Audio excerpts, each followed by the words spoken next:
قبل ما ابدا كنت حابب بس استشيركم في موضوع. في الفيديو اللي فات طلعت بتيشيرت ازرق جميل كده، وكان في بعض الناس بتقول انت بتدرس فين وده تيشيرت ايه؟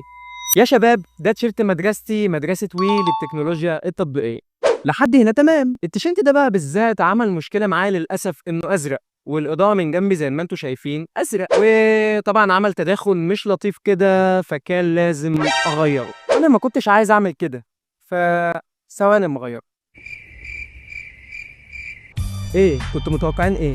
وي برضو. يلا بينا نخش في الموضوع. اول ما بدات اتعلم برمجه كنت متحمس جدا، خلاص ابدا بقى اكتب شويه اكواد وابني مواقع واظهر الشاشه السوداء واظهر الكوماند برومبت وكده تمام. دخلت على جوجل وكتبت ازاي ابدا برمجه، لقيت مصطلحات غريبه بتطلع لي، فرونت اند وباك اند، ولقيت جوه كل تراك فيهم 100 حاجه، HTML CSS جافا سكريبت PHP نود.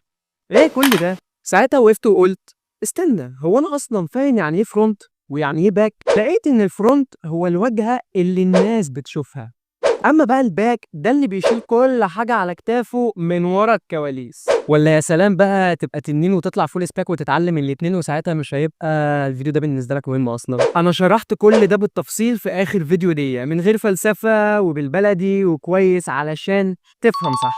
لو تايه ومش عارف تبدا منين، على الديسكريبشن يا باشا وشوف العظمه. سلام.